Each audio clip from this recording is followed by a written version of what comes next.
Deborah, I want to talk with you today about how fragrant armpits and marketing are some of the biggest challenges we are facing in our society today. You ready?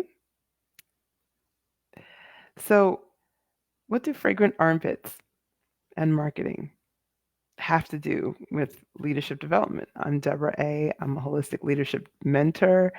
I handle and work with leaders, purpose driven leaders on anything leadership development related through a holistic lens. So, fragrant armpits.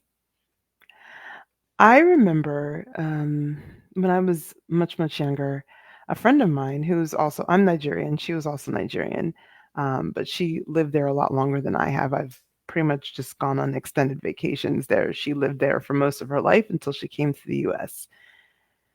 She actually moved locales and changed her whole friends group because she found out that people that she trusted had been talking about her, in particular about her body fragrances.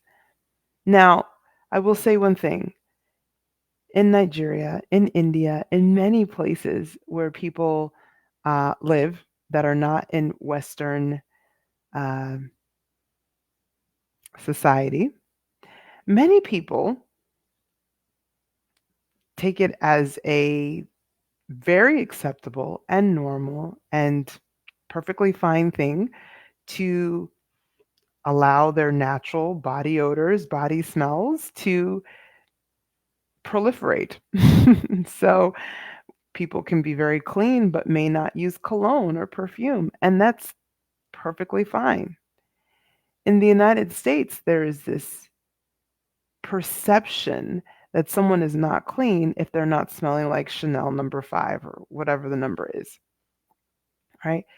And that is a cultural difference. So when my friend found out that certain people were talking negatively about her because she wasn't smelling like Chanel number 5 all the time, she took offense to that. And I can understand why.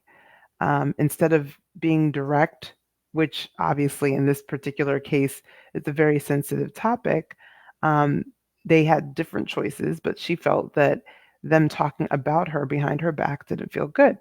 And so she left. She changed friends groups. I've seen this with many things. I'm just using this as an example. Here in American culture, American society, um, advertising makes everyone feel that if they're not looking brand new, shiny, and bright, that there is something wrong. That while I love a good makeover, that there was something faulty with their original appearance, that they have to look a certain way. Now, it's not just an American society, it's in many places. We as humans are very visual people, and we process primarily and first through our eyes. However, that has been manipulated in a way to make us believe that if we aren't participating in the dominant, the hegemonic perspective of the society of our day, that in some way there's something wrong. So, for example, not wearing a lot of perfume or cologne, even if we're clean, or um, in some way thinking, oh, this packaging, this person doesn't look like Barbie. This person doesn't look like Ken. This packaging doesn't look bright and shiny. So I'm going to ignore it. I'm going to look for the thing that's bright and shiny because that's what pulls my eyes in. That has been used by marketers now for centuries, at least decades, to really put us in a place that has been quite harmful. Where does much of that packaging end up after we buy the beautiful, bright, shiny object? Do we keep the packaging usually? Maybe sometimes, and if we do, sometimes that's another issue of having piles and piles of unnecessary things in our homes, cluttering our homes and our lives and our mental space. But no, most of the time we throw them out, right? That bright, shiny object packaging looks nice for a bit, but then we throw it out. And when we throw it out, where does it go? It goes into a landfill. It goes into our waterways. It chokes and kills our fish and our turtles and our other animals who share this planet home with us, all for the sake of making a sale. That's downstream. We didn't even talk about upstream and how that packaging was made and all the suffering and destruction that went into creating that bright, shiny packaging. So I want to ask you, are you willing to forego the bright, shiny packaging for the substance? Are you willing to put up with a little bit of natural body odor for the friendship? Or is that really all that's important to you? It's something to think about. In my work, having done this work now for many years, I see a lot of people discard what I share because I don't put it in bright, shiny packaging without understanding that that is intentional. If you go to Whole Foods, if you go to Sprouts, if you go to some of these, more natural grocers kinds of places, you will find bars of soap that don't have packaging and they're beautiful, right? They're usually many different colors, but they don't have packaging. And that's by design, that's intentional because they're trying to cut down on that downstream waste that's destroying life on our planet and destroying the quality of life for us.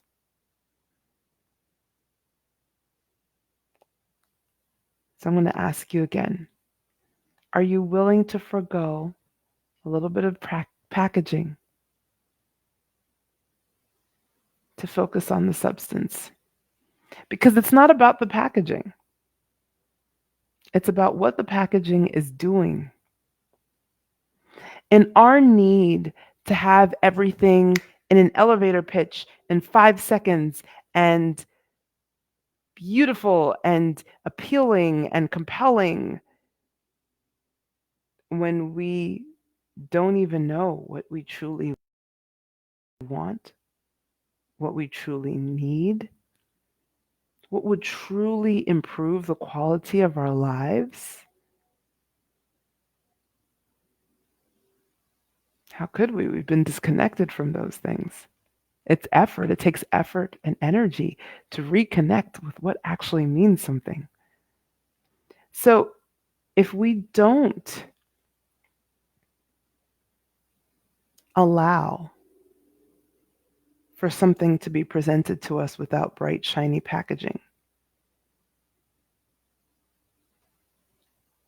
we're contributing to the downstream and the upstream pollution, not directly of our planet, but definitely directly of our own minds, because that's conditioned thinking. When we are children, we're just as interested in the dirt and the cobweb as we are in the bright, shiny packaging.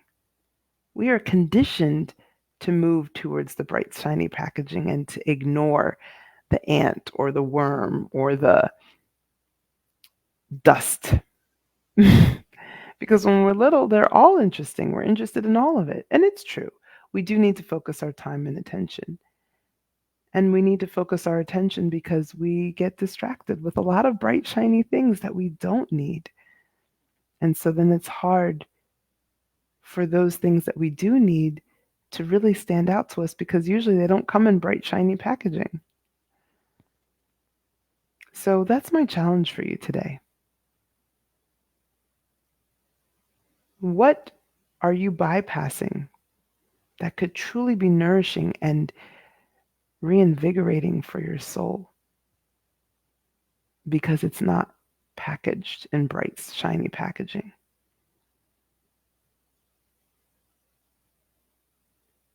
Often it's by design. So what is it? It might not be soap. It might not be Chanel number 5. It might be a talk or a book or a podcast or a conversation with someone who doesn't move as fast as you, who may not seem as bright as you, but to whom you're feeling and leaning in that there's some wisdom that they have to share with you. I want to challenge you over the next week to listen in, to tune in, because often the things that are the most healthy and helpful and supportive of us actually having a life that is remarkable don't come in bright, shiny packages. So please, I'd love to read your thoughts in the comments. What of what I shared resonated? What are the bright, shiny, packaged items that you've bought, that you've given your energy and your money to, or your attention to, that have proven to be disappointing? And maybe what's one thing that you might have overlooked or had overlooked many times and then finally paid some attention to that was not in bright, shiny packaging that turned out to be so helpful to your soul? Love to see some proof in the comments. When I ask for this, it's not because it's really for those who read the comments, because I gain from learning from everyone's experiences, and so does everyone who reads them. Because then we show each other that there's proof, there's evidence of something different from what the mainstream is trying to lead us to believe. I will also leave in the comments the link to the video that I shared a few days ago about how advertising is contributing to cultural violence. And I think it's going to tie in really nicely with what I shared today. It's only about a 2 or 3 minute video, definitely worth your attention. And hopefully, we'll have a nice conversation in the comments about this. All right. Happy Monday to you. Much love. Bye.